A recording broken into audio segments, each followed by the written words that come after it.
Mi pantalla, ¿verdad? Ya. Listo. Entonces, mira, este es el correo que mandé. Acá viene la guía de estudio, que es un documento Ujú, para que lo revises. Vienen todas las unidades. En esta viene la infografía, que es como una mirada súper rápida por los principales conceptos que se ven y por todas las unidades, ¿no? ujú, Primero, recordar cuál es el problema prototípico, que en este caso es la inmigración centroamericana hacia México, porque nuestro país es un país de origen, tránsito y destino migratorio. ¿Qué ujú, quiere decir? Bueno, tránsito es que hay personas, principalmente de Centroamérica, que cruzan México con la finalidad de llegar a Estados Unidos. Eso es un país de tránsito. Un país de origen es que mexicanos migran de México hacia otros países. El 80% de nuestra migración se va a Estados Unidos y el 20% se va a otros países, ¿no? Principalmente España. Después de España, pues a otros países de Europa digamos que ya en menor cantidad también a Canadá y digamos así, a África, Latinoamérica, otros países, ¿vale? Em, entonces, y es un país de destino porque tenemos migración en México de otros países. Por ejemplo, personas que, digamos, sus abuelos pudieron haber nacido en México pero de manera posterior, digamos, vivieron en Estados Unidos y ahora esas personas vienen a residir en México. Esa es una migración, digamos, de destino porque viven en México. La otro motivo es porque nosotros también tenemos nuestra principal, digamos, país que manda migrantes es Estados Unidos. Entonces, Estados Unidos, principalmente los adultos mayores, pues viven en algunas zonas, principalmente destinos de playa en México, ¿no? Entonces, personas de Estados Unidos, de Canadá, de Rusia, la migración temporal de, digamos, rusos, algunas ¿me zonas de escuchas? Ah, el... ¿Sí me hablabas a mí? sí, es que se estaba como, ¿Cortando? ¿cómo se dice cuando se congela? Ah, se congeló. ¿Pero sí me escuchas o no me escuchas ya? Sí, sí, sí, la escucho. Ah, ok, bueno, o sea, de otros países como Rusia y así, ¿no? Entonces, el problema prototípico es ese. O sea, cómo es que México pues se convierte en un país de origen de migrantes, de tránsito de migrantes, principalmente de centroamericanos, y digamos de destino para poblaciones de Europa, eh, digamos Asia en este caso, y también América Latina, ¿no? Entonces, que se vienen a vivir acá. Entonces, bueno, empezamos aquí la definición, te puse aquí una definición de geografía, después la Ujú, división de geografía en geografía física y geografía humana. Es importante que identifiques cuáles son las ciencias auxiliares de la geografía, ¿no? Sus principios fundamentales, aquí están los principios fundamentales, saber que hay dos formas de ver, digamos, cómo es que nosotros nos relacionamos con el medio, que es el determinismo geográfico y el posibilismo geográfico. El determinismo es decir, por ejemplo, las personas están determinadas por donde habitan, ¿no? O sea, es decir, si viven en condiciones adversas, pues estas condiciones van a determinar a la forma en la que se den las relaciones sociales.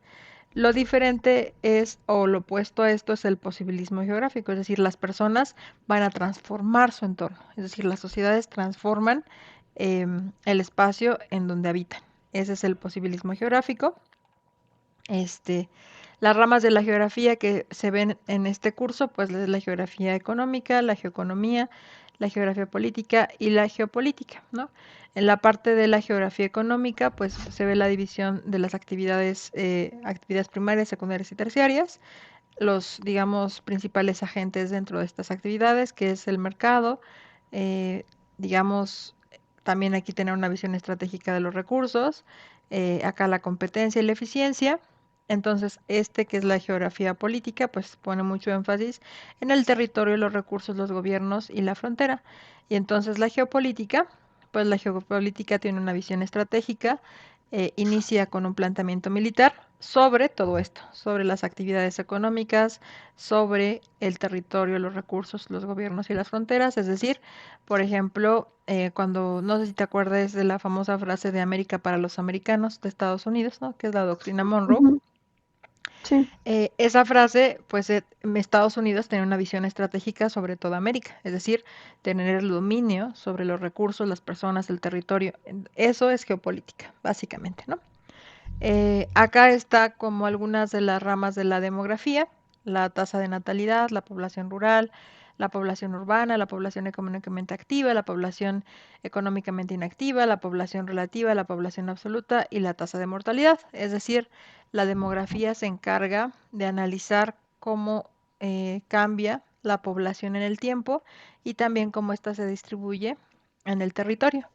Y estas son pues sus principales, digamos, indicadores a través de los cuales describe a la población, ¿no? Entonces, esto es como un, así un súper resumen, de todo ujú, el curso, o sea, son como lo que sí o sí tienes que saber, ¿no? Del curso.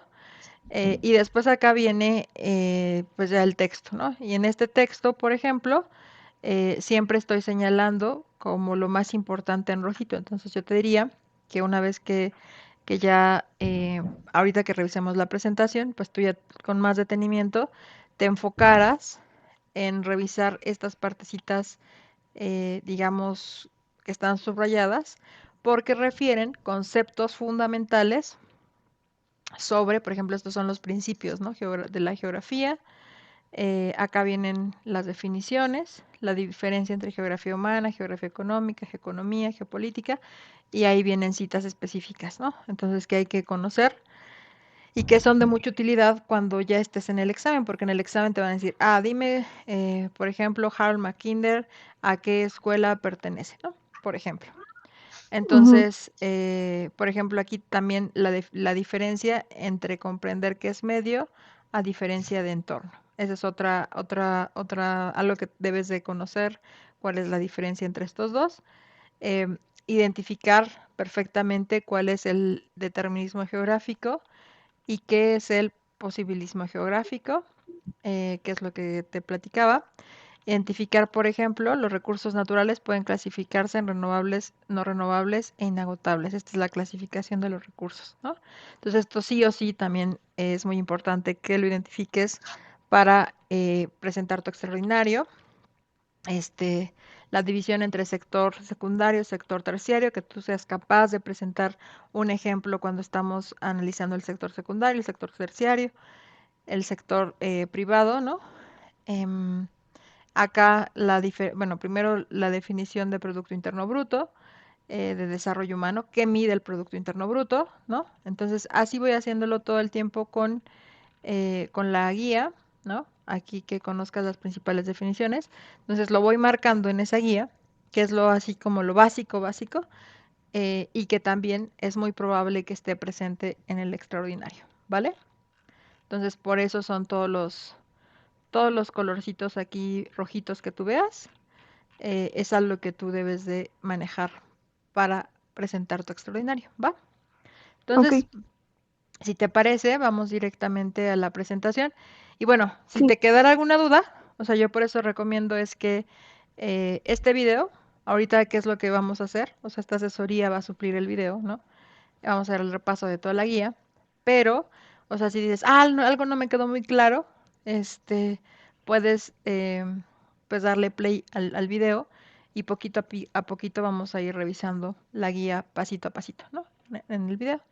Esto yo recomiendo que aunque no veas las imágenes, sí estaría padre que escucharas el audio porque vamos ujú, repasando los conceptos fundamentales. Entonces, yo creo que si terminamos de revisar la presentación, pues tienes los elementos fundamentales para poder presentar un buen examen, ¿vale? ok, Entonces, sin más, vamos a presentar esto.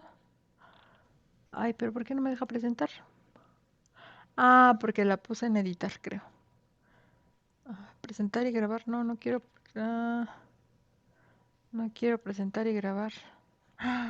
Ahora, ¿qué voy a hacer? no A se ver. puede dar en compartir. Ah, no, ya la encontré, creo que ya. A ver, listo, ya quedó. Es que no me dejaba, pero ya encontré cómo hacerlo. Es que estaba en la versión editable.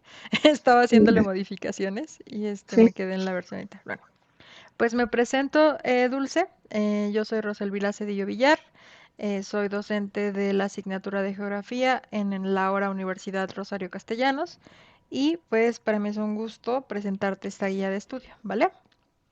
ok. Eh, entonces, mira, entonces aquí te repito otra vez el problema prototípico, ¿no? Donde la idea es resolver estas tres preguntas fundamentales. La primera es, ¿qué causa la migración hacia México y qué tipo de problemas enfrentan los migrantes en su paso? Es decir, nosotros sabemos, ¿no? Que acá tenemos una gran migración centroamericana hacia México, pero no solamente nos Ujú, importa saber por qué migran, ¿no? Que está ligado a cuestiones de pobreza, violencia, búsqueda de calidad de vida, inseguridad e inestabilidad política, trabajo y cambio climático. Estas razones que yo pongo aquí, que son 6, son las principales causas de por qué la migración de Centroamérica pues viene hacia México en tránsito, porque aunque muchos se quedan en México, es cierto que ellos siguen hacia Estados Unidos, nada más que debido al aumento de las restricciones fronterizas en Estados Unidos, pues permanecen, digamos, retenidos un poco en México hasta que después son deportados a sus países. Entonces, las principales causas eh, que explican la migración, pues es pobreza, violencia, búsqueda de calidad de vida, inseguridad, cambio climático y trabajo, ¿no? Entonces, aunque también es importante responder las otras dos cuestiones, ¿no? ¿Qué políticas implementan los gobiernos para regularizar la migración y qué dilemas enfrentan al hacerlo? ¿A qué tipo de actividades económicas se dedican los migrantes al salir de su país y cuáles cuando se quedan en el nuestro, ¿no? Entonces, por ejemplo, en el primer caso, ¿qué políticas implementan? México publicó en el 2011 la ley de migración. Es la primera ley de migración, digamos, propiamente. Bueno, en México que reconoce que en nuestro país es un país de tránsito, origen y destino migratorio y también de retorno, ¿no? Actualmente reconoce que hay migrantes que se fueron principalmente a Estados Unidos y que regresan a vivir a México. Entonces, esto está plasmado en la ley de migración. Entonces, a partir de 2011, antes de ese antecedente, no se tenía una política migratoria, al menos no era una política explícita, ¿no? Sino por primera vez en el 2011, cuando se publica la ley de migración, explícitamente se habla de que hay una migración, ¿no? Entonces, otra cuestión que es importante destacar es que cada vez nuestra migración, bueno, la migración que dejamos que pase a nuestro país es una política cada vez más restrictiva. Entonces, ¿por qué? Porque aunque damos, por ejemplo, aceptamos a migrantes de refugio y los centroamericanos pueden entrar desde un mes hasta 3 meses y transitar libremente por nuestro país, una vez pasado este periodo, pues son deportados a sus países. Entonces, se aceptan cada vez menos, digamos, solicitudes de refugio o asilo. Entonces, cada vez México pues está cambiando hacia una política migratoria más restrictiva. Pasamos de algo que se le llamó dejar hacer, dejar pasar, a una excesiva restricción, ¿no? Entonces, esto pasa. ¿Cuáles son, digamos, el cambio de actividades? Por ejemplo, hay muchos mexicanos, los mexicanos que migran hacia Estados Unidos, por ejemplo, tienen una escolaridad de educación bachillerato y se insertan en trabajos de baja cualificación. ¿Qué son trabajos de baja cualificación? Principalmente en la agricultura, digamos, en la construcción y en los servicios de salud, como personas que limpian los hospitales o, digamos, las calles, jardinería, ¿no? Entonces, estos son trabajos de baja, o sea, de servicios de baja cualificación. Y también existen la fuga de cerebros, pero esta es migración altamente calificada que tiene, digamos, posgrados en México y pues eh, accede a becas en el extranjero y se quedan a vivir en Estados Unidos y en otros países también. Esta es una migración, digamos, lo que se llama fuga de cerebros, que pasa de México hacia Estados Unidos principalmente. Pero también tenemos, por ejemplo, los migrantes centroamericanos, que también tienen una baja escolaridad y que posteriormente se insertan en trabajos también de baja cualificación en México, tales como el cultivo, o sea, son los recolectores del café, del banano, como pasa con los hondureños, también salvadoreños y guatemaltecos en la zona del Soconusco, en Chiapas. Entonces, incluso en algunas zonas de Veracruz. También pasa lo mismo con la migración haitiana en Tijuana. Hay digamos, una población importante de haitianos en situación de refugio y pues tienen una situación de vida un poco complicada porque pues a partir de la inestabilidad política en Haití y también de los, digamos, desastres, eh, tales como fueron, eh, digamos, em, hubo un temblor muy fuerte en Haití y también durante un buen tiempo sufrieron inundaciones y huracanes en la isla, entonces eso hizo que se expulsaran de manera masiva y llegaron como refugiados a México y pues se concentraron en Tijuana debido a que querían pasar a Estados Unidos, ¿no? Entonces ahora tenemos pues un gran Oye, problema. bueno, una duda. ¿Por qué en Sí, Tijuana? ¿Por qué en Tijuana? ¿Porque está cerca de la frontera con Estados Unidos? ¿O tiene porque que llegar? está, pues por varios motivos, porque está cerca de la frontera, o sea, inicialmente se pensó que estas personas, bueno, ellos pidieron asilo y tenían la intención de pasar a Estados Unidos, pero pues en el ¿Se periodo, asentaron? ajá, en el periodo de Trump, se casi, o sea, se redujeron casi a cero, prácticamente a cero, la posibilidad de refugio de los haitianos hacia Ujú. Estados Unidos. Entonces, eso hizo que nosotros nos quedamos con un gran problema, ¿no? Son una comunidad de haitianos bastante numerosa em, Sí. en la frontera con Tijuana, debido a que por cuestiones de refugio y asilo no los podríamos regresar a Haití, ¿no? Este, pero tampoco eh, bueno, eso implicaba no poder deportarlos, pero ellos tampoco podían cruzar a Estados Unidos. Entonces, esa población pues ha causado una dinámica un poco complicada en la ciudad de Tijuana, porque estas personas pues se dedican, bueno, en algunos casos también pues están en situación de calle, ¿no?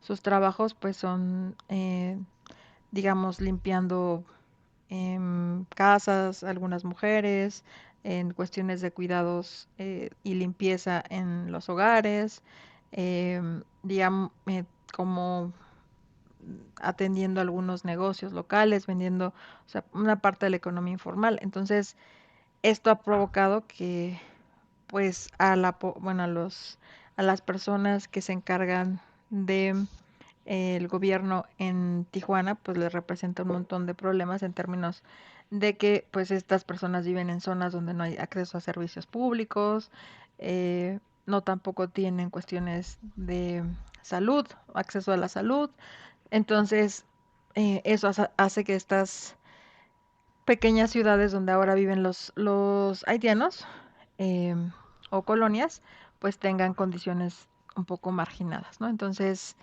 em, pues es un poco difícil tanto para el gobierno local como para el gobierno, digamos, em, federal, porque también ellos se comprometieron a darles asilo y refugio. Entonces, porque ellos llegaron como refugiados. Entonces, es muy complicado. La situación de hecho, es un tema muy interesante para las relaciones internacionales, la situación de los haitianos en la ciudad de Tijuana, porque es una población un poco varada, pero tampoco la puede regresar a su país porque es una situación de ayuda humanitaria. Entonces, porque Mm. entraron como asilados y refugiados. Eso, este, es un poco complicado. No sé si allá más o menos haya quedado como claro. Sí, sí, quedó claro. Bueno, entonces, este es el problema prototípico que casi nos va a acompañar, pues todo el curso, ¿no? Nada más es para Sí. que lo reflexionen, porque la migración es importante analizarla desde la geografía, porque implica fronteras, implican acuerdos internacionales, implica política migratoria, implica causas, orígenes, y todo eso está mediado por eh, digamos, cuestiones diplomáticas y legislaciones, ¿no? Entonces, bueno, lo que la geografía básicamente nos dice que hay factores naturales, en este caso físicos, geográficos, territoriales, que afectan las relaciones internacionales. Entonces, por eso es importante que ustedes conozcan de geografía, porque a partir de la geografía es posible conocer cómo esos factores naturales, territoriales, de ubicación, afectan las relaciones internacionales.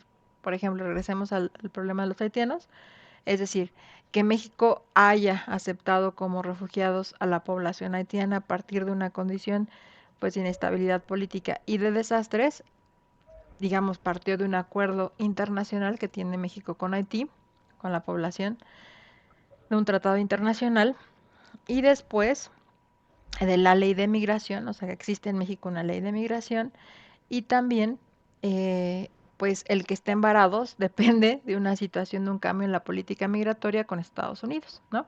No solamente es un problema que lo podemos resolver nosotros, sino también le toca una participación a Estados Unidos. Entonces, este simple problema, pues ya afecta muchísimo a las relaciones internacionales, ¿no?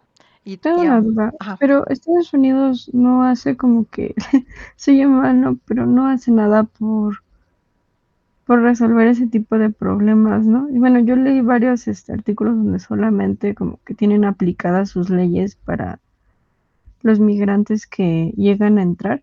Ujú. Es como de no los vamos a aceptar y ya. Mm, Y a los que pues aceptan solamente, o bueno, los que logran cruzar, que llegan a arrestar y así, solamente los deportan, pero los mandan como a México. Y a México le dejan como que el problema de seguido, ¿no? De que hay muchos migrantes. Bueno, cada rato en las noticias pasan eso, que llegan muchas caravanas y están ahí como que en sus fronteras exigiendo como que déjenos entrar. Y no. Pues eso hace cuenta que es un tema de relaciones internacionales. O sea, decir que Estados Unidos no da, digamos, visas humanitarias sería mentir, porque sí las da, ¿no? Ujú, No las da en la cantidad que se esperaría, es cierto, ¿no? O sea, para Estados Unidos representa, para Estados Unidos y para cualquier estado, representa una carga, digamos, importante que llega a vivir población nueva a tu territorio. Digamos, imagínate, vamos a bajarlo ujú, algo muy concreto. Imagina que tú tienes una casa, ¿no? Y en tu casa pues vive tu familia, no sé cuántos sean en tu familia, pero imagínate que digamos, un familiar te diga, oye, Dulce, recíbeme, ¿no?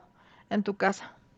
Y pues ya tú dices, bueno, pues es uno, tal vez acomodemos la casa, los cuartos, todo eso, la comida y aceptas, ¿no? Dices, bueno, te dejo venir a mi casa. Pero imagínate que 10 de tus parientes te pidieran que vivieran en tu casa. ¿Tú qué harías? sí, ¿no? ¿Aceptarías a los Mm, 10?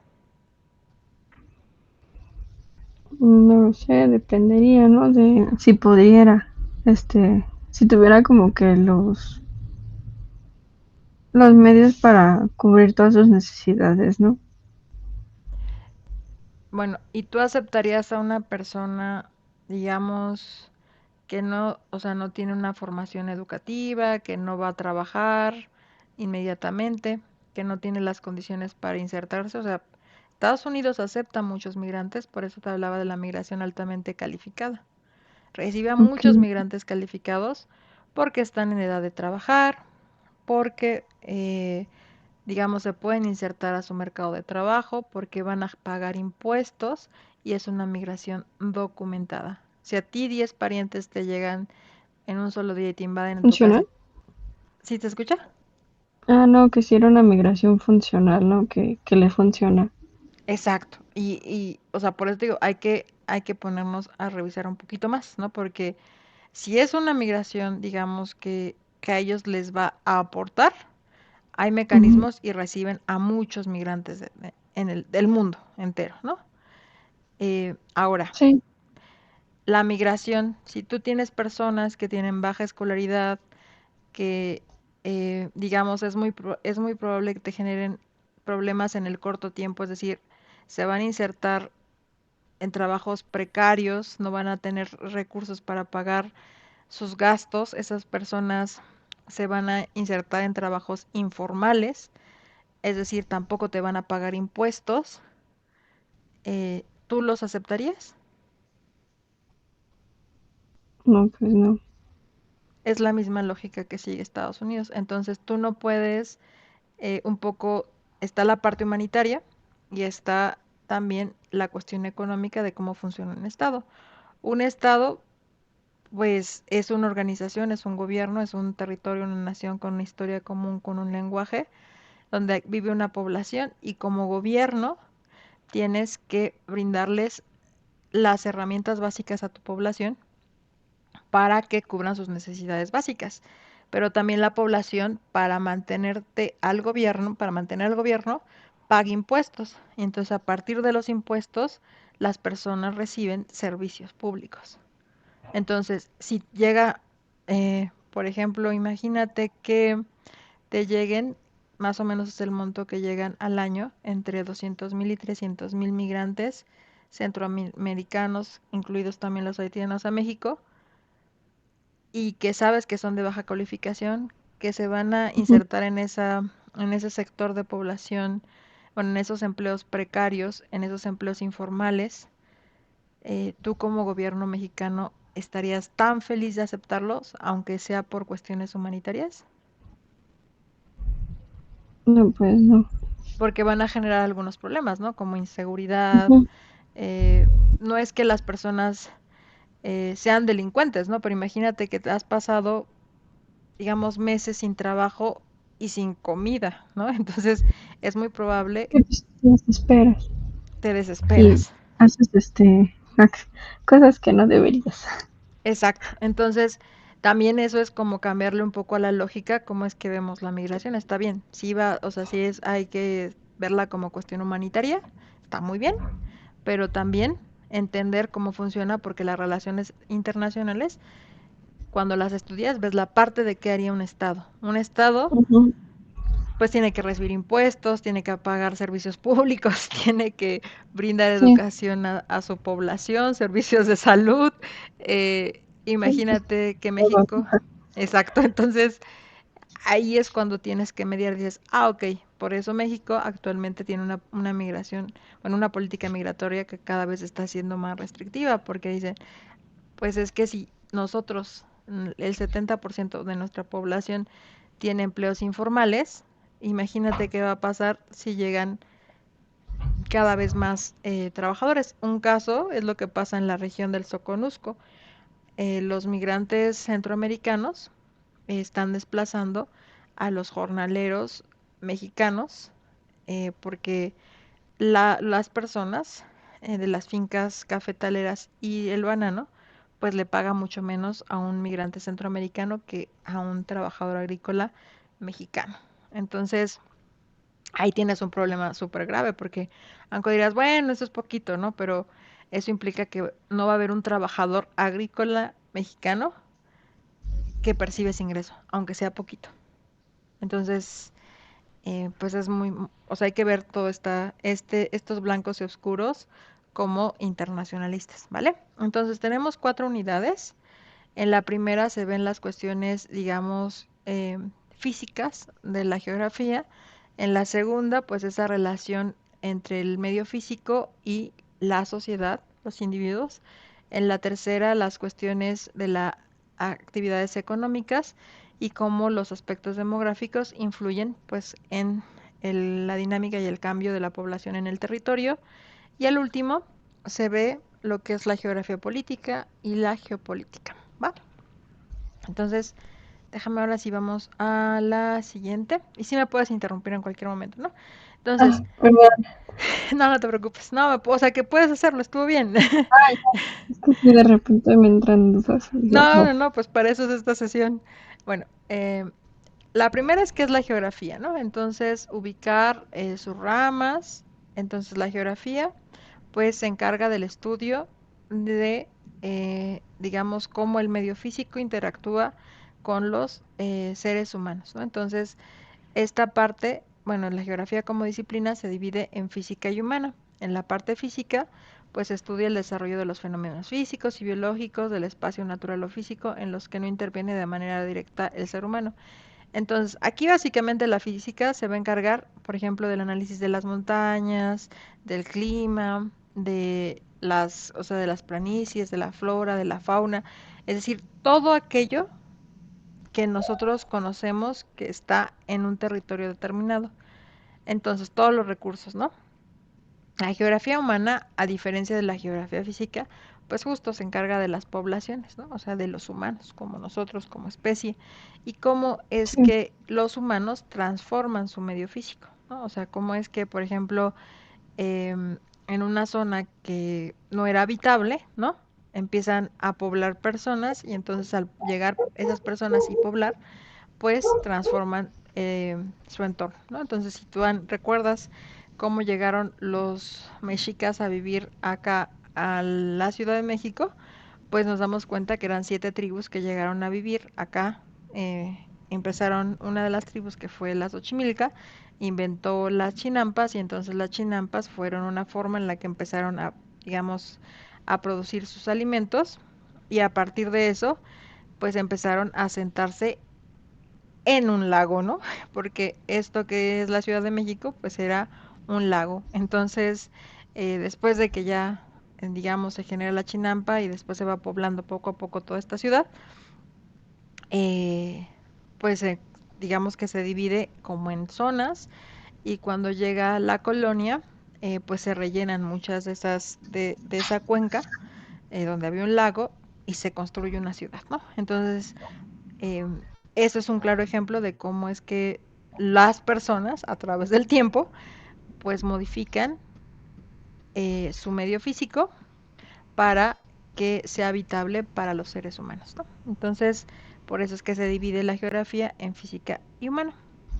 Entonces, para realizar esa tarea de analizar principalmente la geografía física, tienen estas ramas auxiliares, la zoología, es decir, la zoología se encarga de clasificar y catalogar toda la fauna en la Tierra, la botánica, que igual clasifica toda la flora de la Tierra, la geología que se encarga de la descripción, mapeo, ubicación de las montañas principalmente, y la meteorología, bueno, la geología de las montañas y de los recursos minerales que, digamos, existen en la Tierra básicamente, ¿no?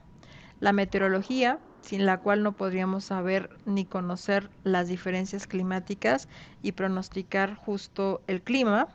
Eh, la cartografía es muy importante para mapear, por ejemplo, nosotros no podemos, digamos, mapear lo que hay en este planeta sin la cartografía. Entonces, solamente, no sé si tú tengas un celular, ¿no? Y lo hayas utilizado la función de Google Maps. ¿Has utilizado la función de Google Maps? Hola, hola. ¿Si has utilizado o no? No se escucha, Dulce. ¿no se oye nada? Ya, ya se escucha. Es que no se oía Sí, casi. no sé, pero según yo sí se oye. Pero sí, Pero sí. bueno, yo sí, no, sí lo escucho bien. Ah, ok. No sé si Bueno, es mi micrófono. A ver, déjelo, pago y lo prendo otra vez. sí. Bueno, nada más mi pregunta era si habías utilizado Google Maps. Sí, sí, de hecho sí lo ocupo bastante porque, bueno, no sé si han visto que hay una función donde te mide como que el tiempo que tarda el transporte en pasar y así. Ujú. Entonces, a veces lo utilizo. Bueno, pues imagínate que eso básicamente es una aplicación que no sería Cuando se me posible. va, se tarda, es como que, oh, tarda tanto tiempo en pasar, o me hago tanto tiempo hasta aquí y así. Exacto. Entonces, imagínate que esa función no hubiera sido posible sin la cartografía, porque actualmente la cartografía se hace con softwares, ¿no?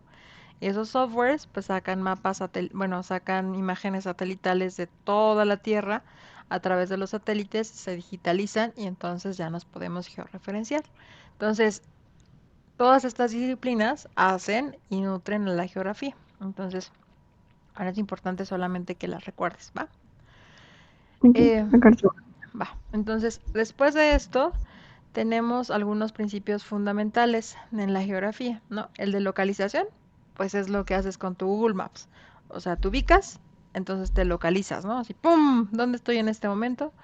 Pues, por Ujú. ejemplo, en mi caso estoy en la delegación Coyoacán, ¿no? Entonces, la localización es saber, digamos, cómo un fenómeno, una persona o un ente físico, dónde se ubica. Eso es básicamente el principio de localización.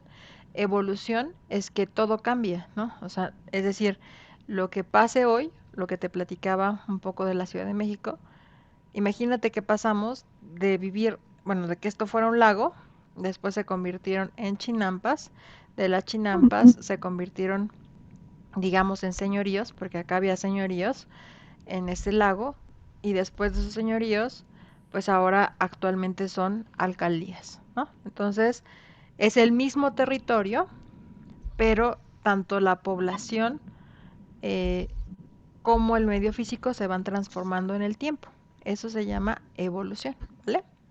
La generalidad es que para que sea una ciencia necesita valerse, digamos, como de conocimientos como Sí.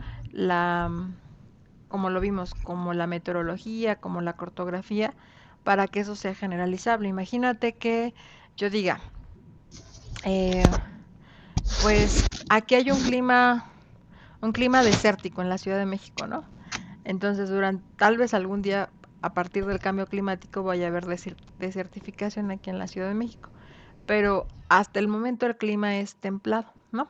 Templado, digamos, eso quiere decir que tenemos un bosque y que, digamos que ese bosque pues tiene lluvias, ¿no? Lluvias en verano y en primavera. Entonces, em, ¿tú crees que si no hubieran habido un conjunto de estudios que a lo largo del tiempo se han encargado de la medición, pues de la precipitación pluvial, de los tipos de flora y fauna, de los tipos, digamos, como de los vientos, pues nosotros no podríamos decir, ah, en la Ciudad de México hay un clima templado.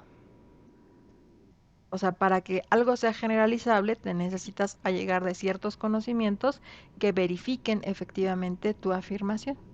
Por eso el conocimiento, digamos, en geografía es generalizable, ¿vale?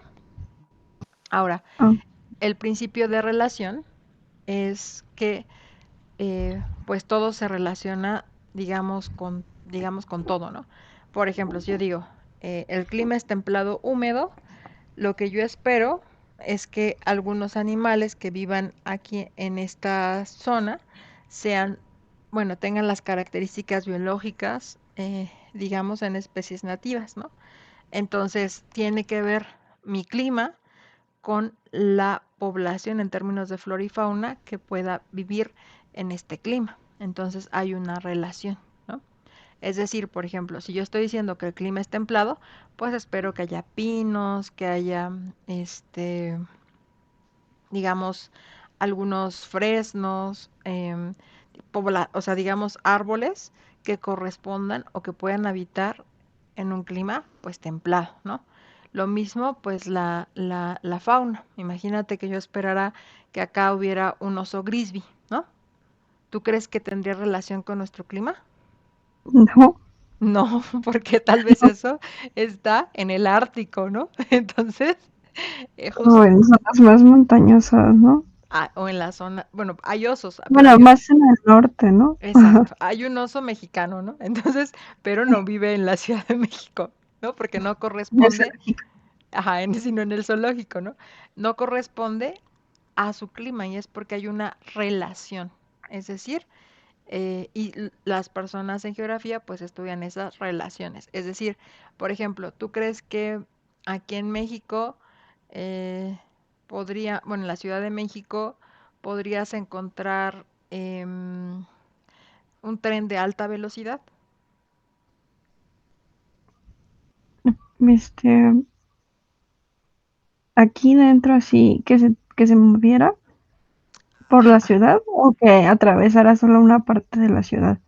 No, no, no. O sea, ¿hay un tren de alta velocidad aquí en la Ciudad de México? Eh, Me parece que el suburbano, ¿no? Es el que atraviesa también parte de la ciudad y va a una velocidad más alta que el metro y el metrobús. Ajá, pero bueno, digamos que ese no es catalogado como un tren de alta velocidad, digamos es un tren normal, pero digamos cuando ya se... Bueno, no, pero es más veloz, ¿no? Ajá, es el más veloz, ¿no? Según tengo entendido. Exactamente. Y Pero, creo por que no ejemplo, hay un tren de alta velocidad como los que están en Europa o en Japón no lo tenemos, ¿no? Pero tú, como el tren bala y eso. ajá, ¿cómo qué? Como el tren bala. Como un tren bala, exactamente. Pero tú dices, pues es posible, ¿no? Podría ser que pueda cruzar alguna parte de la ciudad. Entonces, en este Mm, momento, en el presente, no lo tenemos. sí, que Eso no, atraviesa solamente un límite de la ciudad o que toque un punto que sea nodal, ¿no? estratégico para que, ajá, para que puedan llegar, a lo mejor que atraviese ciertas ciudades y que Eh, sea como que de un fácil acceso, ¿no? Sea más rápido, así como que hoy puedo llegar hasta Guadalajara en una hora, ¿no? Es como que, órale. exactamente. Entonces, eso no quiere decir, en este momento no existe, pero tal vez se puedan hacer planes y programas donde, dependiendo de un análisis y un estudio, digan, ah, mira, si logramos, como hay un plano, de que tengamos un, un tren de alta velocidad de la Ciudad de México, que tal vez llegue a Buenavista. ¿Por qué? Porque esa es una zona de salida de la ciudad y de alta afluencia y que Ujú, pueda ir, no sé, a Veracruz o pueda ir a tal vez Querétaro, ¿no? Y de Querétaro otro que vaya a Guanajuato. Entonces, ujú. eso es posible, ¿no? Pero para eso necesitamos que haya relación, ¿no? O sea que, porque ¿cómo podríamos justificar que queremos hacer un tren de alta velocidad si no sabemos que hay una gran afluencia de personas entre, tal vez, por ejemplo, en este caso lo que mencionaste del suburbano, hay una alta afluencia de personas que van del Estado de México a la Ciudad de México y de la Ciudad de México al Estado de México. Eso es una relación, ¿vale? Entonces, ese es otro principio de la geografía y la otra es la causalidad, ¿no? Entonces, ¿qué quiere decir? Es una relación de causa-efecto. Es decir, por ejemplo, lo más evidente es en la migración.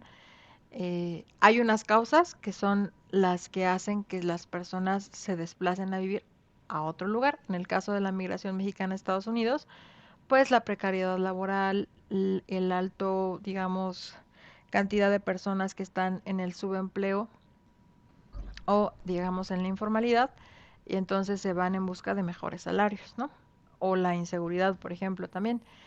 Lo mismo, ahí hay una causalidad, ¿no? Hay causas que hacen que las personas se vayan a vivir a otro espacio, ¿no? Hay causas que hacen que las personas, o sea, digamos, viajen entre 1 y 2 horas del Estado de México a la Ciudad de México, porque tal vez tienen trabajos acá en la ciudad, pero es más fácil en términos de costo de vida vivir en el Estado de México.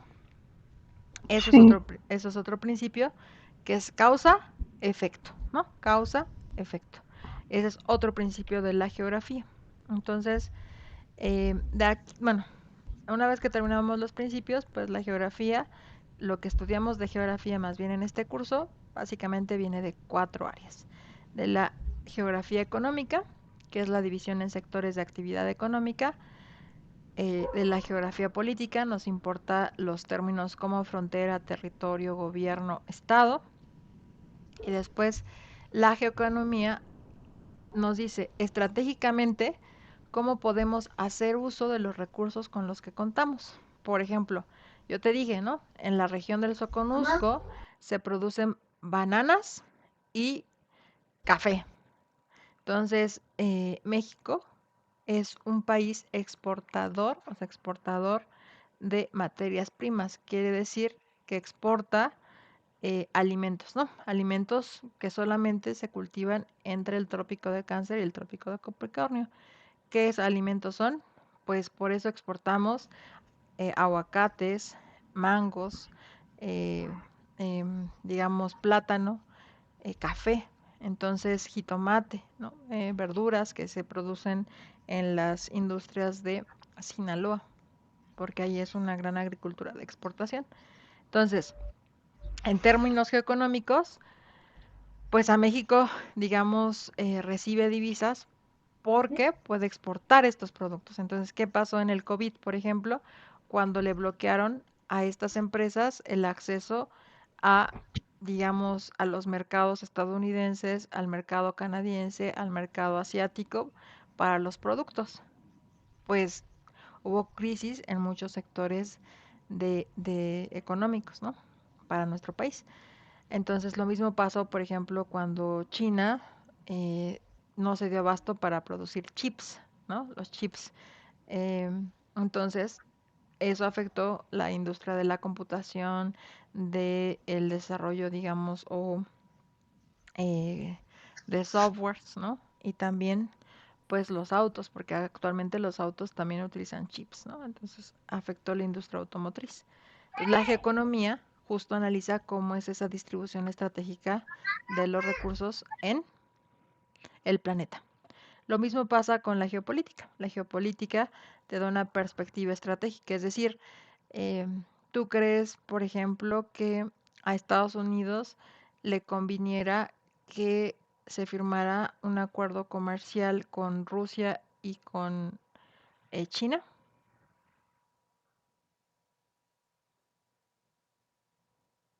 Pues no tanto, ¿no? Porque México, digamos, puede ser su socio comercial, pero justo si se quiere blindar ante la intervención tanto de China como de Rusia, pues no le conviene.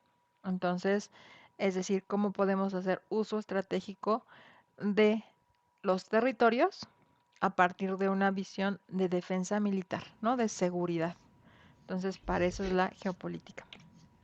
Eh, Seguimos, ya que vimos todas estas áreas, pues la diferencia entre medio y entorno, ¿no? Acá tenemos el medio, se refiere a todos los elementos naturales que nos rodean y que incluyen la tierra, las características terrestres, las llanuras, los valles y las tierras altas, los minerales. Entonces el medio es todo lo que nos rodea, pero en términos físicos, ¿no? O sea, el agua, los animales, la flora, la fauna. Ajá, ¿qué pasaba, Dulce? No, es que estaba leyendo la... ¿La guía? No, lo que dice aquí medio. ¿Cuál en medio? Lo de la porción sólida de la Ajá, Tierra. Ah, ok. de... Ahora, el entorno natural, justo, ¿no? El medio es todo lo que nos rodea, ¿no? Y aquí dice, Ujú. entorno natural, la porción sólida de la Tierra forma la litosfera. Entonces, el entorno natural, aquí dice la litosfera, ¿no? Y después, pues dice, la cual incluye todas las características terrestres, los suelos y minerales. 29% de la superficie del planeta está compuesta por ella, mientras que el 71% restante está cubierto por agua. La hidrosfera considera las características del agua tanto salada como dulce. Rodando la Tierra existe una delgada. Entonces, el entorno natural, ¿en qué se divide? En litosfera e hidrosfera, ¿no? La litosfera es prácticamente la corteza, es decir, donde las personas se asientan, ¿no? Y la hidrosfera, pues es todo lo que está rodeado por agua, que es el 71% de nuestro planeta. Entonces, el entorno natural es justo O sea que Ajá, ¿qué la pasa? troposfera solo es el relieve, como la tierra que... La otra capa, la tierra, y luego el otro es el agua. Exacto. Y los demás son los de arriba, ¿no? Porque sí tenía como que un conocimiento general sobre esas. Esas dos áreas, ¿no? Exacto. Justo así, como tú lo mencionaste, esa es básicamente la idea fundamental del entorno natural. Entonces, el medio, si te fijas, ¿dónde se asienta básicamente? Se asienta en las dos, ¿no? Tanto en la litosfera como en la hidrosfera. Pero digamos que lo más importante del medio, básicamente, ¿cuál es los humanos, dónde vivimos principalmente? ¿En la tierra o en el agua? La, la tierra. Exactamente. Entonces el medio, pues es básicamente todas las condiciones, tanto físicas como materiales, que nos rodean, ¿vale? Ok. Entonces, acá tenemos la relación individuo-naturaleza. Eh, Puedes ver el video, ¿no? Ujú, Básicamente aquí están citados los principales exponentes. Acá tenemos que de la escuela británica, pues la persona más destacada que nos dice es Sir Harold John Mackinder, que era un militar. Por eso, básicamente la geografía, pues tiene una historia que está, bueno, está afectada por el colonialismo, ¿no? El deseo imperialista de conquista, ¿vale? Entonces, para conquistar un territorio, primero se mapeaba y se analizaban sus recursos, ¿vale? Entonces, acá los principales exponentes del posibilismo geográfico, pues acá le te dicen, ¿no? Lucien Febvre y Paul Vidal de la Blache. Entonces, están los dos exponentes. Puedes ver el video con más detalle o, si no, leer la guía, ¿no? Que está también resumido, este, pero lo que tienes que recordar es los principales exponentes del, que está en aquí, ¿no? ujú. De el posibilismo geográfico y el principal representante de la escuela británica, que en este caso es Sir Harold John Mackinder, ¿vale? Ok, los voy a ver con más tiempo. Y acá ya llegamos a la unidad 3, ¿no? Entonces nos dicen básicamente que toda la actividad, digamos en términos económicos, la podemos dividir en tres grupos, que es las primarias, que ya lo mencioné, que son pues todo lo que nosotros obtenemos directamente de nuestro medio, ¿no? Entonces acá vemos que se basan todas las actividades que se basan en la obtención de recursos del medio físico, como son la ganadería, la agricultura y la pesca. Entonces, ¿cuáles son? Si yo te dijera, bueno, en México su actividad económica primaria es muy importante, me refiero a la agricultura, por ejemplo, de exportación. México exporta lo que ya te dije, ¿no? Frutas principalmente. Eh, También en algunas entidades como son el norte, ¿no? En Monterrey, en Sonora, pues hay una gran participación de la, digamos, las empresas ganaderas. Pues tenemos una gran producción de leche. Asimismo, también exportamos pescados, ¿no? Eh, entonces, por nuestra ubicación geográfica. Todas estas son actividades primarias, ¿no? Después tenemos la actividad secundaria, que aquí para que nosotros podamos clasificar esta actividad secundaria es que nosotros obtuvimos materias primas, pasan por la industria y se transforman, ¿no? Entonces, por ejemplo, por eso hay una fabriquita acá. Imagínate que nosotros tenemos y cosechamos cacao.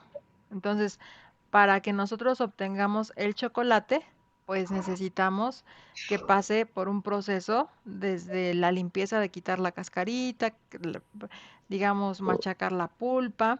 Después de machacar la pulpa, pues normalmente el chocolate casi no le gusta, bueno, a mí me gusta mucho el chocolate amargo, pero casi a nadie le gusta el chocolate amargo, ¿no? Entonces se pasa por un proceso de agregarle azúcar y después el empaquetado. Entonces, cuando ya hay un proceso industrial, ya no se vende directamente, o sea, la fruta en términos simples, pues la podemos cortar del árbol y venderla. La leche, pues ordeñamos a la vaca, ¿no? Y la podemos vender. La carne, pues matamos a los animalitos y los podemos ofertar en el mercado. Son actividades primarias. Las actividades secundarias, económicas secundarias, pues pasan por un proceso de fabricación.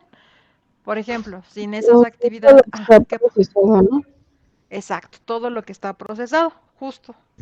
Entonces, tenemos, ahí puse los alimentos, la mayoría de nuestros alimentos, pero son casi todas las mercancías que están disponibles para nuestro uso. Se llama de computadoras, libretas, lápices, plumas, em, lámparas, focos, autos. Todas son esas actividades secundarias, ¿vale? Y así como tú bien lo señalaste. Ahora vámonos a las actividades terciarias. Imagínate que, o sea, en las secundarias tú vas a ver una mercancía, ¿no? O sea, vas a ver una computadora, vas a ver una impresora, pero en las actividades económicas terciarias tú ya no ves un producto tangible, sino, por ejemplo, mi actividad docente es una actividad terciaria, porque es un servicio, ¿vale? Entonces, por ese servicio a mí me pagan un salario. Entonces, eso pasa, por ejemplo, con muchos de los trabajadores.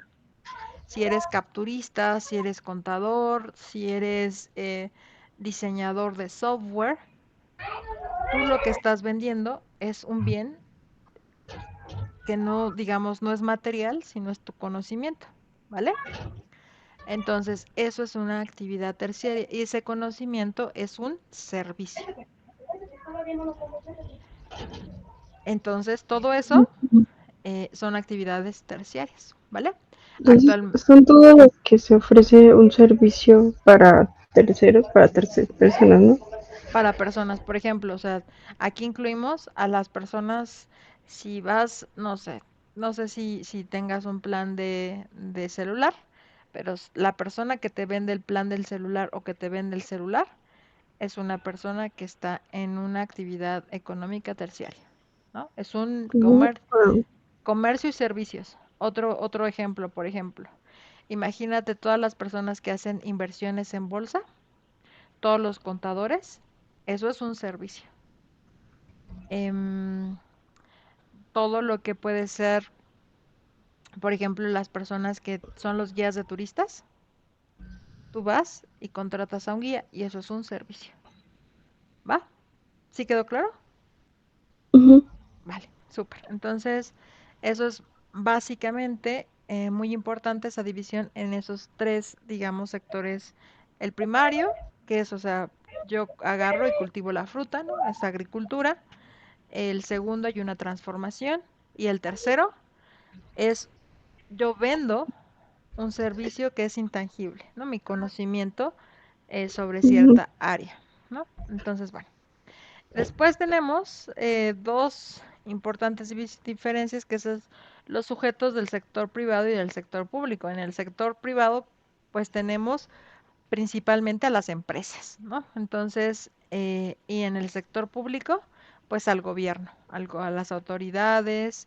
Entonces, por ejemplo, en los sujetos del sector público, pues nosotros tenemos, por ejemplo, la que era nuestra jefa bueno, no nuestra jefa de gobierno, porque era eh, Sheinbaum, ¿no?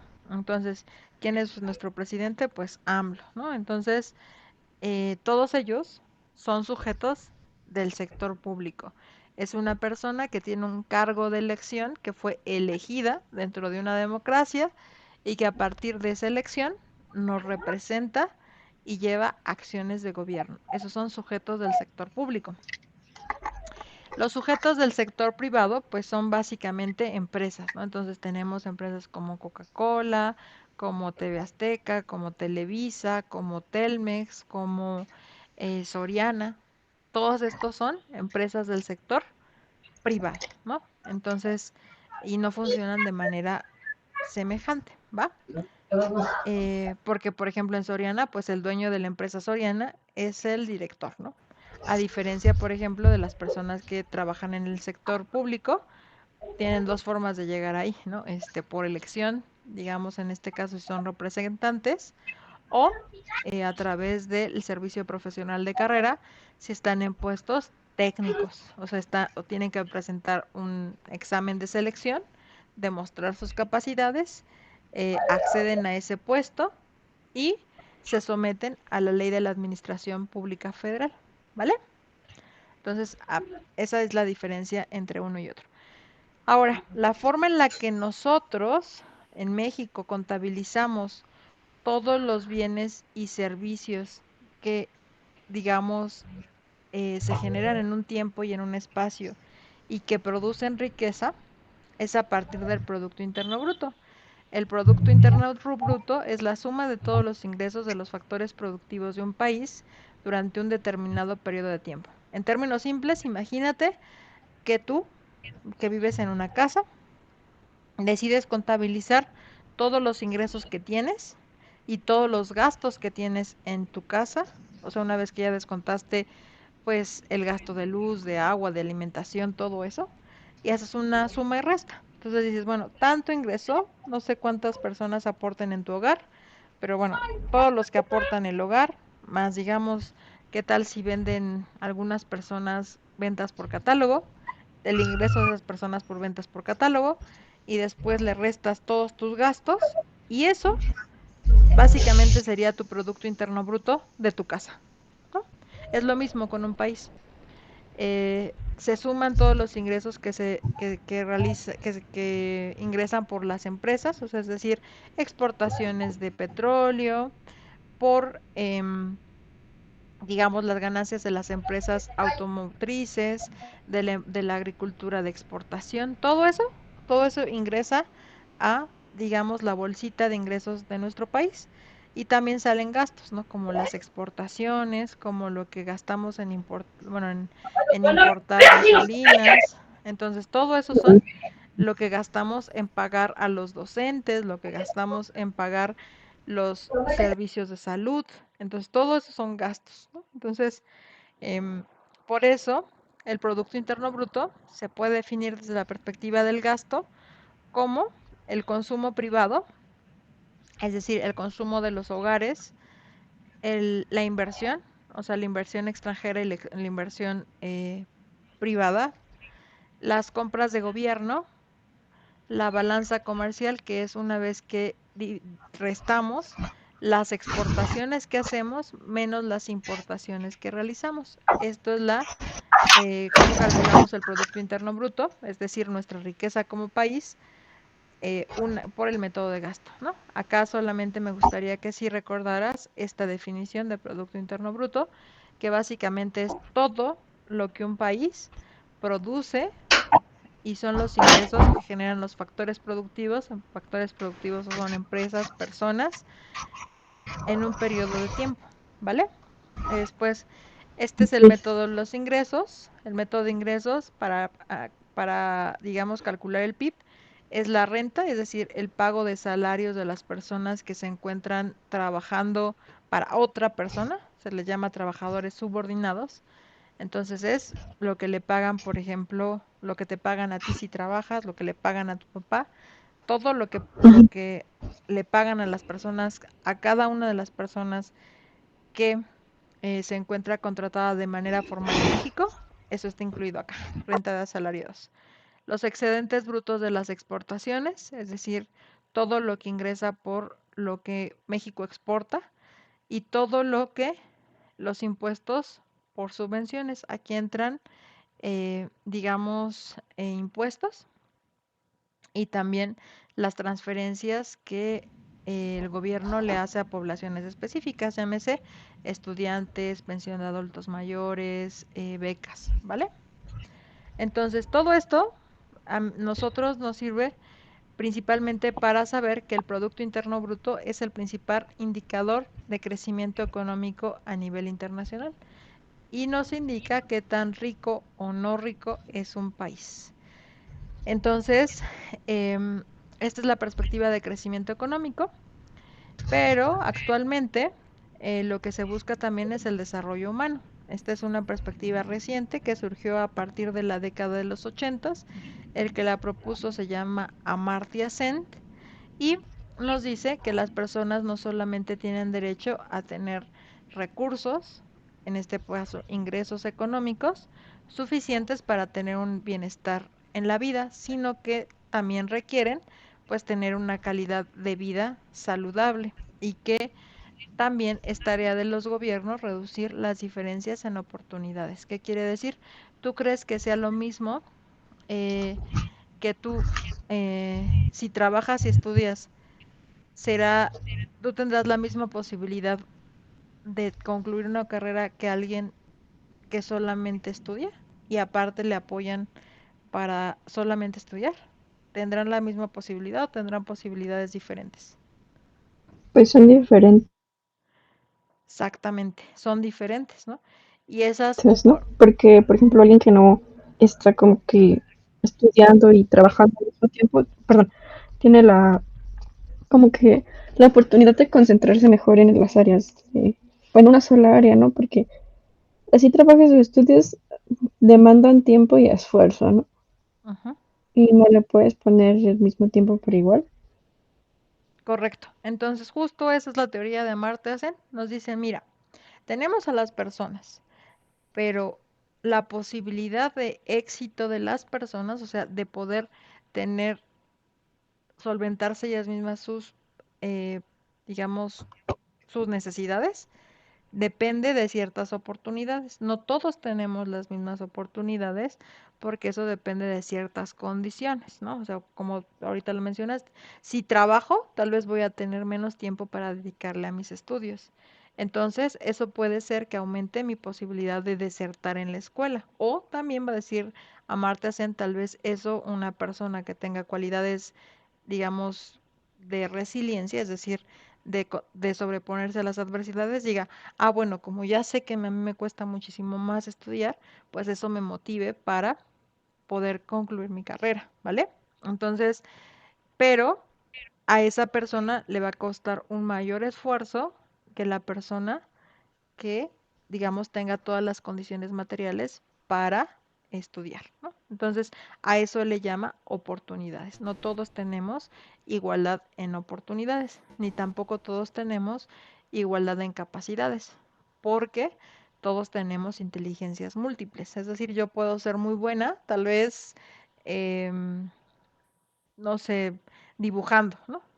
Pero tal vez no sea tan buena en matemáticas, ¿no? O alguien puede ser muy bueno en matemáticas, pero no tenga habilidades de reflexión. Entonces, nuestras capacidades em, también afectan nuestra forma, primero, de conocer, pero también nuestro nivel de bienestar, ¿no? Porque no todos tenemos las mismas capacidades, ¿vale? A partir de eso también se desarrolló en psicología lo que es la teoría de las inteligencias múltiples. Debemos de saber la forma en la que a nosotros nos gusta aprender y conocer para explotar eso y poder realizar pues, nuestros objetivos en la vida, ¿vale? A todo esto, esta perspectiva que ya no solamente bueno, le importaba la economía, sino también el bienestar de las personas, sus capacidades, sus oportunidades, se le llamó desarrollo humano, ¿va? Entonces, todo esto es muy importante porque básicamente en geografía y particularmente para relaciones internacionales, pues se organiza los países en regiones, ¿no? Eso se le llama regionalización. Por ejemplo, eh, tú sabes que hay un tratado de libre comercio entre México, Estados Unidos y Canadá. A partir de ese tratado de libre comercio se creó la región de América del Norte. México antes no pertenecía a América del Norte, sino pertenecía a Centroamérica. A partir de la firma del Tratado de Libre Comercio la primera vez en 1994, México pasa a ser América del Norte. Eso es una regionalización. Antes no existía la Unión Europea, sino es a partir de la conformación de la Unión Europea que entonces, digamos, varios países de Europa se conforman como un bloque económico. Eso hace una, bueno, primero hoy es una unión, pero antes de ser unión era una región, ¿no? De la cual pues ya salió, sabemos, Reino Unido. Había una pregunta creo que por ahí. Hola, hola. No, sí, no, es que iba a decir que ya no es el Tratado de Libre Comercio. Es el TECMEC, ¿no? Pero es un tratado de libre comercio aunque le hayan Sí. cambiado el, el nombre, ¿vale? Entonces, de hecho es tratado de tratado de libre comercio entre ¿qué? Canadá, México, no, sí, Canadá, México y Estados Unidos, ¿no? Así. Eh, bueno, por eso es TECMEC. Bueno, entonces acá, bueno, y como internacionalista, la fecha de firma y todo ese rollo, entonces hay que aprendérselo, ¿vale? No para el examen, pero sí para la vida.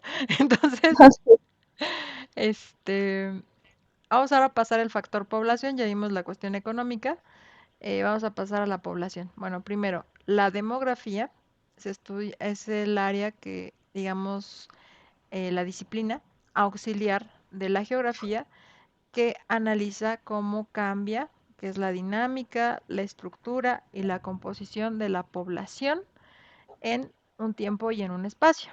Entonces, acá nos va a decir, la tasa de natalidad mide cuántos nacieron, ¿no? Aquí hay un bebé, por eso, porque es la tasa de natalidad es la división del número de nacimientos entre el total de población, ¿vale? La población absoluta es, en el censo de población del año 2020, dijo que somos cerca de 127 millones de habitantes, ¿no? La población urbana, el 80% de la población en México vive en ciudades, ¿no? Esto quiere decir que es una población urbana. La población económicamente activa es la población entre 15 años y 64 años que tiene la posibilidad de insertarse de manera remunerada en el mercado de trabajo, ¿vale? La población relativa es cuando la analizamos en términos de porcentaje. En el año 2020 estamos llegando a ser casi el 10% de población adulta mayor, es decir, estamos entrando a un proceso de envejecimiento. Entonces, cuando yo digo el 10% de la población en México es casi el 10, bueno, no, no, estoy mal. El 10% de la población mexicana es una población mayor de 65 años.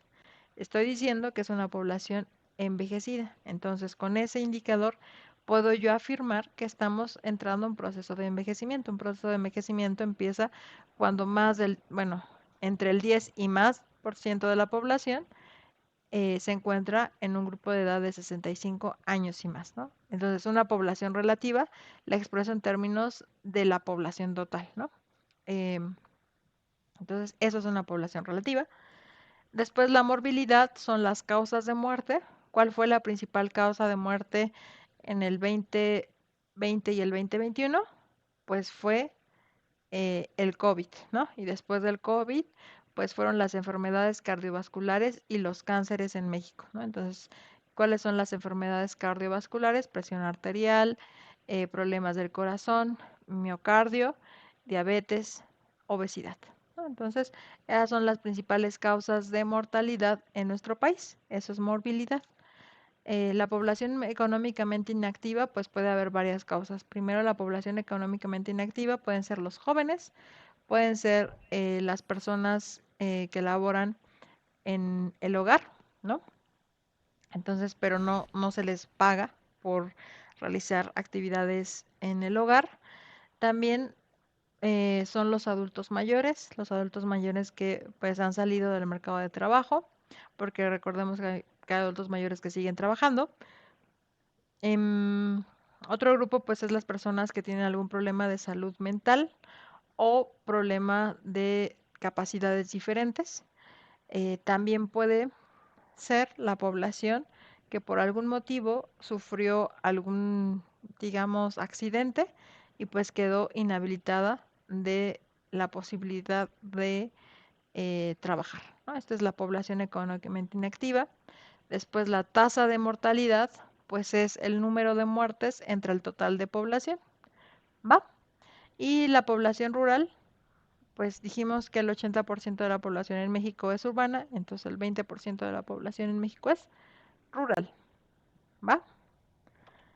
Y después de esto, acá definimos ya en la unidad 4, pues qué es la geografía política, ¿no? Entonces, acá nos dice la forma y división política de los estados en determinada época. Eso quiere decir, por ejemplo, en términos de geografía política, ¿tú crees que México siempre tuvo las mismas fronteras? ¿Qué pasó antes de la invasión norteamericana? La, la guerra que había dentro de México, bueno, no pasó casi al mismo tiempo, ¿no? Ujú. Bueno, todo pasó, ¿no? Pero antes de la invasión norteamericana o de la guerra con Estados Sí, Unidos, este, este, la guerra interna que hubo, ¿no? Cuando se estaba independizando y luego una vez que se independizó fue la guerra de territorio, ¿no? Para pelear el territorio que estaba como solito. exacto, el territorio solito, pues Estados Unidos dijo, bueno, me voy a anexar Texas, Nuevo México, Arizona, ¿no? Entonces, antes de, digamos, la guerra con Estados Unidos, México era un territorio más amplio. Después de esta guerra, México pierde estos territorios y ahora tenemos una nueva frontera. Esta frontera, pues, no circunscribe a lo que sería, digamos, el río Bravo. El río Bravo fue el límite, digamos, natural que divide México, Estados Unidos y también, digamos, está el desierto, ¿no? Entonces es el río Bravo, las montañas y los desiertos, y pues estableció la división en la zona de Tijuana, ¿no? Entonces, em, nuestra frontera no siempre ha sido la misma, pero a lo largo del tiempo, pues es importante saber que las fronteras cambian y los límites territoriales dentro de los estados, pues cambian. Y eso es lo que estudia la geografía política, cómo cambian las fronteras que, digamos, eh, establecen un estado. Un estado, recuerda que es, digamos, el espacio en donde confluye una cultura, una historia, un gobierno, un lenguaje, una población. Eso es un estado, ¿no? Y ese estado, pues, está delimitado por fronteras, ¿vale? Entonces, la geografía política, a diferencia de la, bueno, la geopolítica, a diferencia de la geografía política, pues lo que analiza es cómo, por ejemplo, la relación de ese espacio que se habita se puede modificar o puede, digamos, cambiar cuando yo parto de una condición estratégica. Por ejemplo, México tiene una posición estratégica porque se ubica entre el Trópico de Cáncer y Trópico de Capricornio. Eso nos hace un país megadiverso. Entonces, a México el cuarto ingreso más importante de nuestro país es el turismo. ¿Y por qué crees que sea el turismo el cuarto ingreso de nuestro país? Porque es muy atractivo México Porque es muy atractivo y para los turistas, es muy atractivo. en cuanto a cultura y playas, ¿no? Y su gastronomía, bueno, yo he visto, eso llama mucho Exactamente. la atención. Es muy atractivo porque pues casi somos uno de los únicos países que tenemos mayor exposición a horas de sol, que tiene playas que es posible nadar. No todas las playas del mundo pues se puede nadar en Ujú. ellas. Entonces, imagínate que vengas aquí, te hospedes en el hotel, vayas a nadar a la playita, hagas surf, hagas kayaking, o sea, todas las actividades acuáticas y no te estés congelando, ¿no? Entonces, eh, Sí, he visto que sus playas son muy frías, ¿no? O siempre está lloviendo en exactamente. otros países. Entonces, eso hace que, pero eso, ¿tú crees que es de a gratis o es gracias a nuestra posición geográfica? A nuestra posición geográfica. Entonces, nuestra posición geográfica, si nosotros la analizamos de manera estratégica, podemos hacer uso de esta, ¿no? Otro, por ejemplo, no sé si recuerdas una frase que tal vez te dijeron en primaria, que la dijo Porfirio Díaz, ¿no? México tan cerca de Estados Unidos y tan lejos de Dios, creo, algo así. Este, Creo que no, esa no la había escuchado. bueno, Porfirio Díaz hace esa mención porque para México constituye una cuestión estratégica el tener una frontera con Estados Unidos que durante mucho tiempo, digamos, tuvo un dominio importante sobre el planeta, ¿no? Entonces, eso actualmente, el 80% de nuestras exportaciones se van a Estados Unidos. Casi la misma cantidad de nuestras importaciones vienen de este país. Entonces, para nosotros, o sea, sin tener esa frontera con Estados Unidos, nosotros primero no tendríamos acceso a la cantidad de mercancías que tenemos, ¿no? Cuando antes del Tratado de Libre Comercio, tal vez ya no te acuerdas, pero era muy importante, por ejemplo, la fayuca. Eran productos que venían de otros países, principalmente Estados Unidos, y se vendían en el mercado negro Y esto era porque no había o sea, porque México no podía importar muchos, muchos bienes, ¿no? O sea, muchas mercancías. Entonces, nosotros ahora tenemos computadoras, ¿no? Porque la mayoría de las computadoras vienen vía Estados Unidos, ¿no? Em, tenemos, o sea, muchas marcas de ropa, muchas marcas de automóviles, eh, porque, digamos, una de dos, o vienen de Estados Unidos, actualmente también vienen de China, ¿no? O digamos que hay industrias que ensamblan los autos en México y los ensamblan porque aquí es más barato, digamos, la mano de obra y es más barato la instalación de las empresas en términos de que pagan menos impuestos. Y estas empresas, como la industria automotriz, ensambla los autos en México y los exporta a otros países. Entonces, esto no sería posible si nosotros no tuviéramos una frontera con Estados Unidos. Entonces, tenemos una relación, digamos, si quieres, basada en el interés mutuo y ambas partes se benefician. Entonces, y eso eso digamos es posible si hay una visión estratégica. Es decir, por ejemplo, si tú como internacionalistas plantearas, bueno, voy a hacer un acuerdo comercial, ¿tú firmarías un acuerdo comercial, por ejemplo, con Zambia? Pues depende, ¿no? ¿Qué me podría ofrecer? Y que, Exacto, pues, bueno, los intereses también que tenga en el, para, por ejemplo, si quiere invertir aquí o si quiere poner alguna empresa, o si solamente necesita mano de obra o cosas así, ¿no? exacto. Pero entonces tú dijiste, depende si me interesa. ¿Estás de acuerdo? Ujú. Entonces, esa frasecita que en la que sintetizaste es una perspectiva geopolítica, ¿no? O sea, por Sería muy eso feo.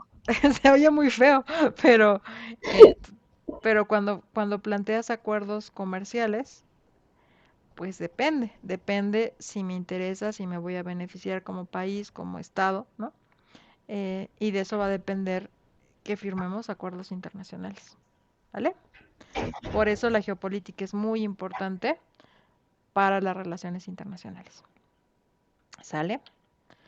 Eh, Básicamente una vez después de ver todo esto, ¿no? Aquí nada más es un recordatorio, geografía política, pues interesa, es la geografía de los imperialismos, es decir, cómo se dan los procesos de colonización a través del tiempo, la geografía de los estados-nación, eso que el ejemplo que vimos, cómo es que México se fue transformando a lo largo del tiempo, ¿no? Se fue reduciendo su territorio y a partir de esa reducción de territorio, pues tuvo condiciones que afectaron desde esa fecha hasta nuestros días, ¿no? Recuerda que tú sabes cuál es el estado que tiene mayor producción en Estados Unidos. O sea, es el estado más competitivo y productivo. Mm, no lo sé, Monterrey. No, en Estados Unidos. Ah, no lo sé, Bueno, es California. California. Ujú. Entonces, y California era parte de México. Sí. Entonces, imagínate qué hubiera pasado si California nos perteneciera a nosotros, ¿no? Entonces, por eso es importante conocer la geografía de los estados-nación, ¿no? Cómo estos estados se van transformando a lo largo del tiempo. La geografía de los estados territoriales, porque recuerda que todos los estados-nación se asentan en un territorio.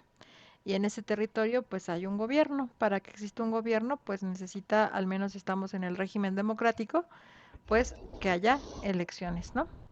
Y pues actualmente se sabe que bueno, el 80% de la población en el mundo habita en las ciudades, en las urbes. Entonces, por eso es importante conocer la geografía política de las ciudades, porque como tú lo dijiste en el ejemplo del tren ultra rápido, ¿no? Eh, pues en la geografía política de las ciudades dirías, bueno, sinceramente sería algo medio loco tener un tren bala, construir un tren bala en el centro de la ciudad que está saturada, ¿no? Pero tal vez sí encuentro un nodo, ¿no? Donde llegue digamos que quiero conectar la Ciudad de México con Querétaro, pues sí pueda construir un tren bala entre estas dos entidades para que se comuniquen y haya un intercambio mayor entre estas poblaciones, ¿va? Entonces ahí estamos haciendo geografía política de las ciudades. Em, y acá, nada más el último recordatorio, para que así no se te olvide, o sea, bueno, que Harold John Mackinder, dijimos que era el fundador de la Escuela Geopolítica Británica. Británico. Entonces, pues él es, obviamente, nosotros sabemos que Inglaterra, digamos, hubo dos grandes reinos imperialistas. Uno fue, pues, España, que nos conquistó a México, entonces, digamos, fue España, y el otro, digamos, gran conquistador del mundo fue Inglaterra, ¿no? Entonces, eh, Inglaterra tuvo un interés muy temprano en, eh, digamos, reconocer que si tú analizabas el territorio y haces uso de este territorio desde una visión estratégica, geopolítica, ¿no? Em, podías conquistar y modificar pues un espacio geográfico, ¿no? Entonces esto se le atribuye principalmente a John Mackinder.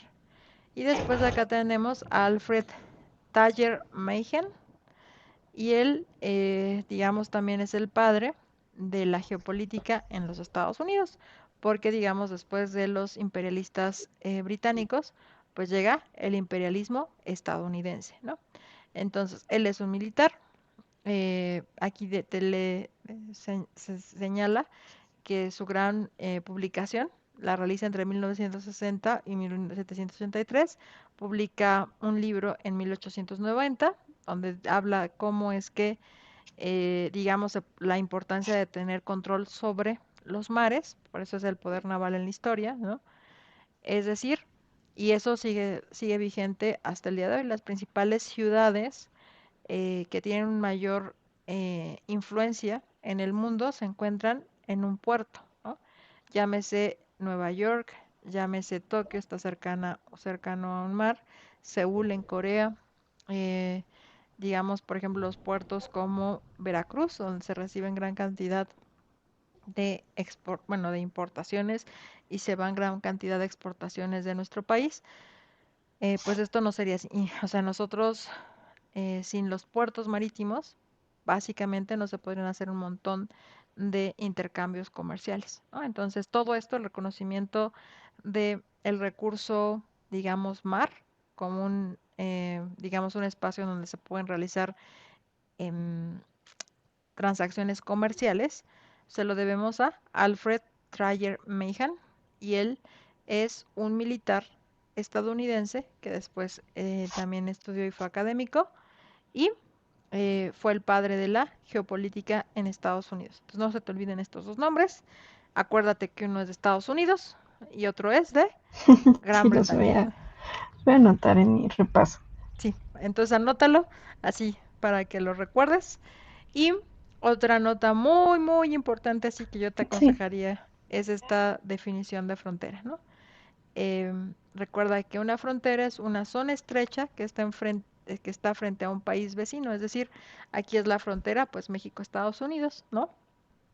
Eh, y este término, o sea, la, la frontera, que es una zona estrecha que está frente a un país vecino, la debemos de distinguir del límite fronterizo, que es la línea real de demarcación entre dos países. Entonces, la frontera es la zona estrecha que está enfrente del otro país, ¿no? Y el límite fronterizo es la demarcación. Por ejemplo, el límite fronterizo, en el caso de México, yo te mencioné uno, es el río Bravo, ¿no? Ese es el límite el fronterizo. límite natural, ¿no? Que pusieron ellos, ¿no? Ajá, Porque exactamente. Entonces, el límite fronterizo es, digamos, la demarcación por ejemplo, el límite fronterizo actualmente, alguna señalación entre un país y otro. exactamente. Y el Tenemos, límite fronterizo es algo que se da naturalmente como... no, no, no. El límite fronterizo más bien es ese señalamiento que se da entre un país y otro. Ese señalamiento Mm, puede ser la barda de Tijuana entre México y Estados Unidos. El límite fronterizo puede ser el río Bravo. Y la frontera es el área que está frente al otro país. O sea, a partir de la cual tú ya sabes que estás en otro país. ¿Vale? ok, Entonces, acá es una zona estrecha que está frente a un país vecino. O sea, aquí está, esta zona estrecha. Sí, sí se visibiliza esta cosita que está acá. Esa es la frontera. Es la zona sí, estrecha que está es como una en... zanja, ¿no? Gigante. Exacto, exacto. Entonces, y el límite fronterizo es la demarcación. O sea, lo que te marca, o sea, eh, estoy en México, estoy en Estados Unidos, estoy en México, estoy en Estados Unidos. Es no solamente memorizarlos, sino expresarlos en tus propias palabras, ¿no? Sí, Para que puedas... entenderlos. Ujú, ¿no? Y ya, entonces, pues mucha suerte en el extraordinario. Sí.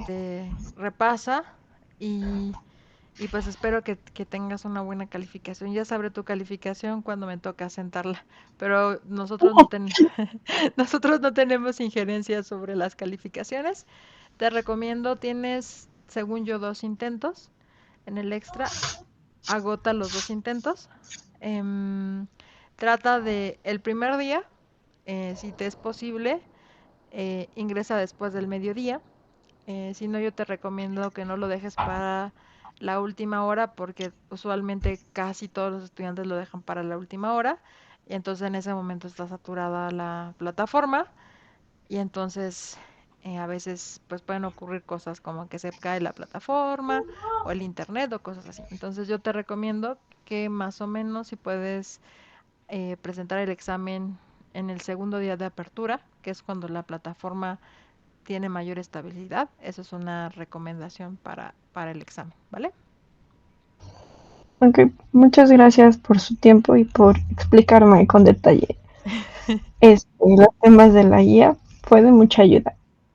Va, sale Es pues. que, bueno, casi no hablo,